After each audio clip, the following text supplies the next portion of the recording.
Hi guys! So you might notice that right now I am actually at my parents' house. So I'm actually doing my read aloud from somewhere different. So you won't see a kitten running around, Rory. You actually might see my mom or my dad or my younger sister or my fiance today. So, someone might just walk by. You never know. Hi. Hi. So for today, our read aloud is chapter 4. I know that we haven't read from Series of Unfortunate Events, The Bad Beginning, in quite a while. It got pretty busy once Lent started, and with everything else going on, I know that we need to get back into our book. So here's chapter 4. If you don't remember where we left off last time, we actually left off with the children.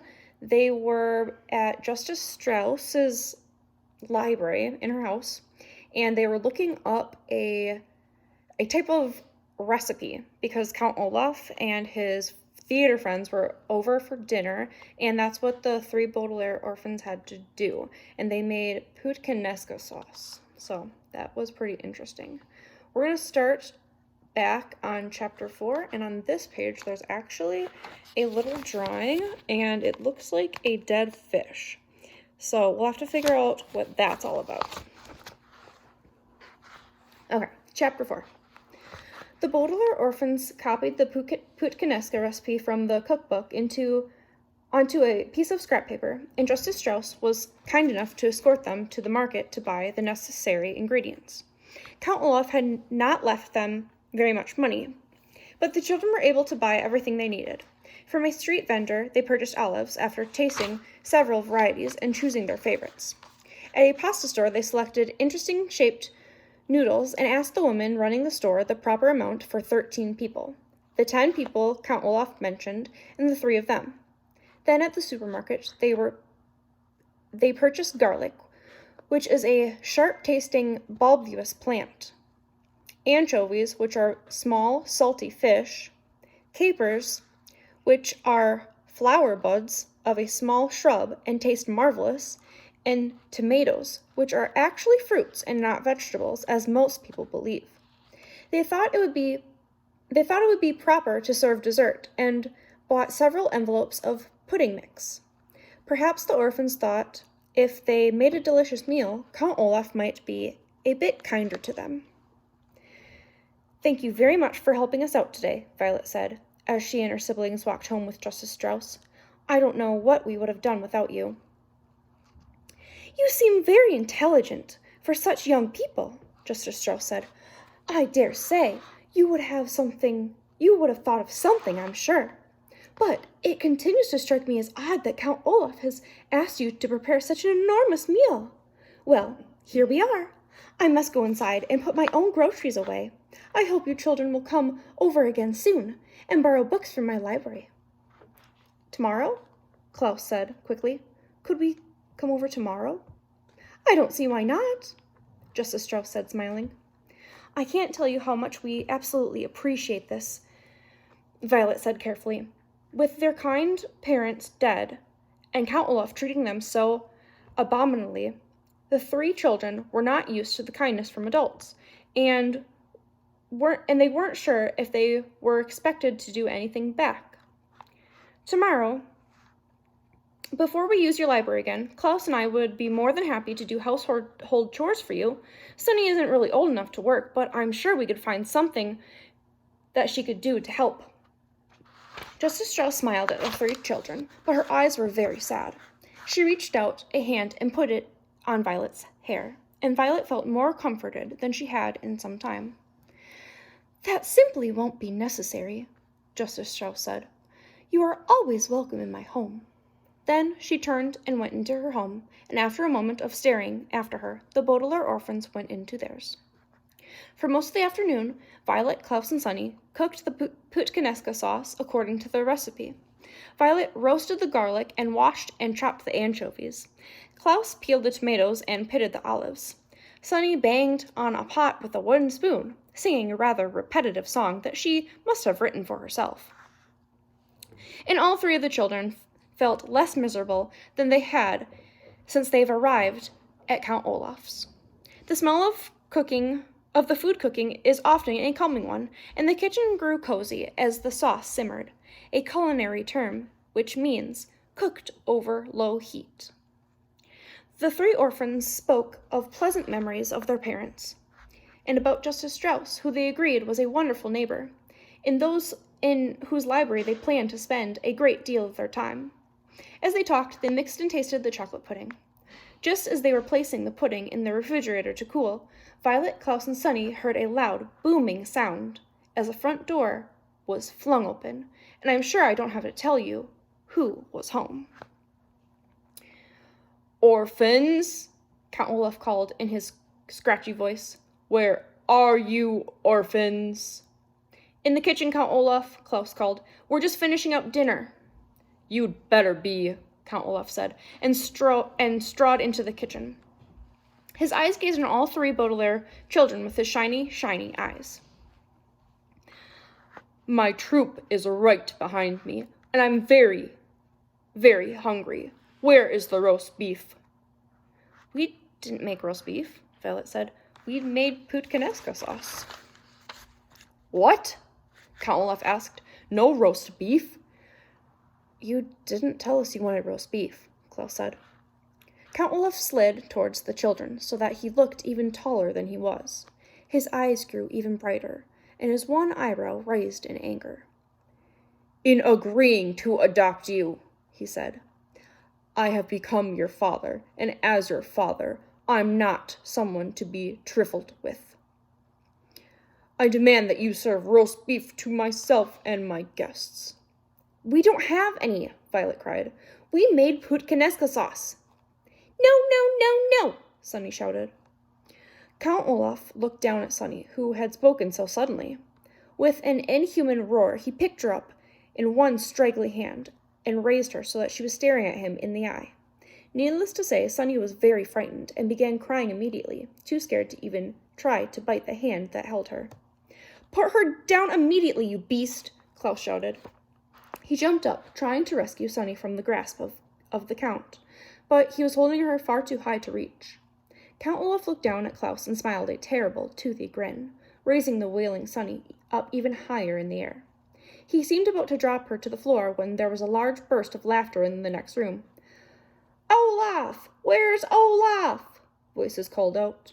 Count Olaf paused, still holding the wailing Sunny up in the air, as the members of his theater troupe walked into the room. Soon they were crowding the room, an assortment of strange-looking characters of all shapes and sizes. There was a bald man with a very long nose, dressed in a long black robe. There were two women who had bright white powder all over their faces, making them look more like ghosts. Behind the women was a man with very long and skinny arms, at the end of which were two hooks instead of hands. There was a person who was extremely fat and who looked like neither a man nor a woman, and behind this person, standing in the doorway, was an assortment of people the children could not see, but who promised to be just as frightening. "There you are, Olaf," said one of the white-faced women. "What in the world are you doing?" "I'm disciplining the orphans," Count Olaf said. "I've asked them to make dinner, and all they made was this disgusting sauce."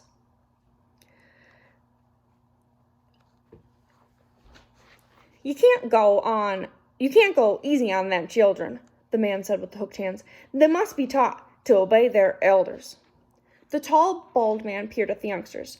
"Are these," he said to Count Olaf, "those wealthy children you're telling me about?" "Yes," Count Olaf said. "They are so awful, I can scarcely stand to touch them." With that, he lowered Sunny, who was still wailing, to the floor. Violet and Klaus breathed a sigh of relief that he had not dropped her from that great of a height. "I don't blame you," said someone in the doorway. Count Olaf rubbed his hands together as if he had been holding something revolting instead of just an infant. "Well, enough talk," he said.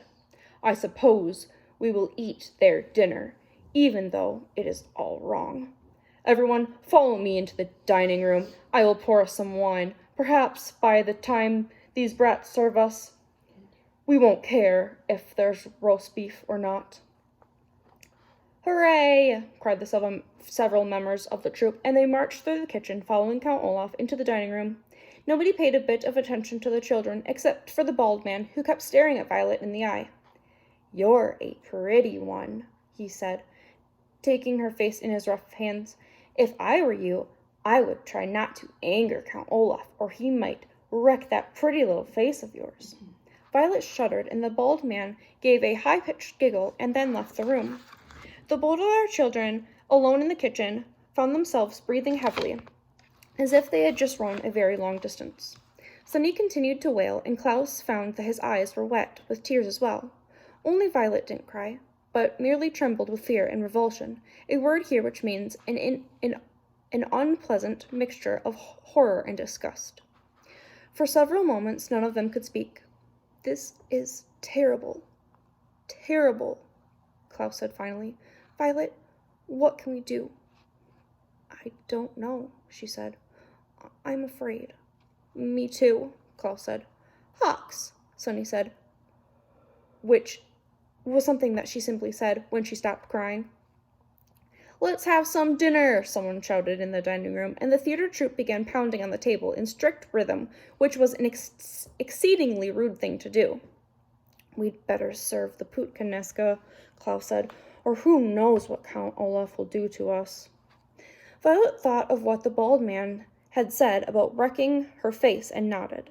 The two of them looked at the pot of bubbling sauce, which had seemed so cozy while they were making it, and now looked more like blood.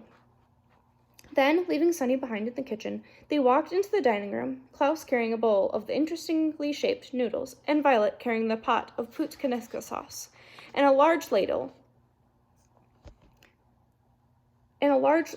with which to serve it. The theater troupe was talking and cackling and drinking again and again from their wine cups, and paying absolutely no attention to the Baudelaire orphans as they circled the table serving everyone dinner. Violet's right hand ached from holding the heavy ladle. She thought of switching to her left hand, but because she was right-handed, she was afraid that she might spill the sauce with her left hand, which would only enrage Count Olaf again. She stared miserably at Olaf's plate of food and found herself wishing she had bought poison at the market instead of puttkaneska sauce. Finally, they were through serving, and Klaus and Violet slipped back into the kitchen. They listened to the wild laughter of Count Olaf and his theater troupe, and they picked at their own portions of food, too miserable to actually eat it. Before long, Olaf's friends were pounding on the table in strict rhythm again, and the orphans went out to the dining room to clear the table, and then again to serve chocolate pudding. But by now it was obvious that Count Olaf and his associates didn't really care about the chocolate pudding at all, and they had flocked to the table, and they were talking much less now. Finally, they roused themselves and trooped back through the kitchen, scarcely glancing at the children on their way out of the house. Count Olaf looked around the room, which was filled with dirty dishes. "Because you haven't cleaned up yet," he said to the orphans, "I suppose you can be excused from attending tonight's performance. But after cleaning up, you are to go straight to your beds." Klaus was glaring at the floor, trying to hide how upset he actually was, but he just could not remain silent. "You mean our bed," he shouted. "You have only provided us with one bed." Members of the theater troupe stopped in their tracks at the outburst and glanced from Klaus to Count Olaf to see what would happen next. Count Olaf raised his one eyebrow, and his eyes shone bright, but he spoke calmly. "If you would like another bed," he said, "tomorrow you may go into town and purchase one." "You know perfectly well we haven't any money," Klaus said. "Of course you do," Count Olaf said, and his voice began to get a little louder. "You are the inheritors of an enormous fortune." "That money," Klaus said, remembering what Mr. Poe had said, "is not to be used until Violet is of age." Count Olaf's face grew very red. For a moment he said nothing. Then, in one sudden movement, he reached down and struck Klaus across the face. Klaus fell to the floor, his face inches from the eye tattooed on Olaf's ankle. His glasses leaped from his face and skidded into a corner. His left cheek, where Olaf had struck him, felt as if it were on fire. The theater troupe laughed, and a few of them applauded, as if Count Olaf was just doing something very brave instead of something despicable. "Come on, friends," Count Olaf said to his comrades. "We'll be late for our own performance." If I'd known you, Olaf," said the man with the hooked hands, "you'll figure out a way to get them Baudelaire money." "We'll see," Count Olaf said, but his eyes were shining bright, as if he had already had an idea in his mind. There was another loud boom as the front door shut behind Count Olaf and his terrible friends, and the Baudelaire children were alone in the kitchen. Violet knelt at Klaus's side, giving him a hug to try to make him feel better.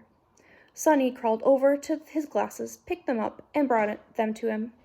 Klaus began to sob, not so much from the pain, but from the rage at this terrible situation they were in. Violet and Sonny cried with him, and they continued weeping as they washed the dishes. As they blew out the candles in the dining room, and as they changed out of their clothes and laid down to go to sleep, Klaus in the bed, Violet on the floor, and Sonny in her little cushion of curtains.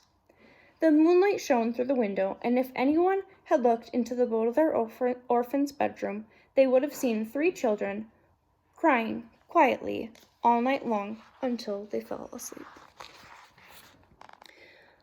That is the end of chapter 4. At the end of this chapter, we're almost halfway through this book. So for your response, after you have finished this video, make sure that you click on the green Add a Response button, and if you could tell me what your prediction is, what kind of plan do you think Count Olaf has in order to get the money of the orphan children? Remember, their parents were very rich, so we don't know what happened to them, and they died in a house fire, but we don't know who started it or what the plan was, or even if Count Olaf is actually their uncle. So what do you think his evil plan is going to be to take their money? Remember, they can't get it until Violet, the oldest one, is 18. So what kind of plan do you think Count Olaf has? Tell me in the response, and I can't wait to hear what you have to say. Bye! Bye.